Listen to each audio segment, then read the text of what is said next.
తెలిసెను. మరి అంత మాట అంటే నేను తట్టుకోనుగా.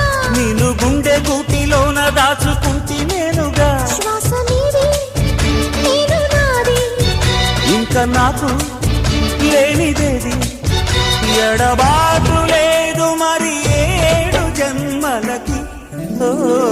విన్నపాలు చేసుకోనా, ఇల్లాలికి సన్నజాజులిచ్చుకోనా.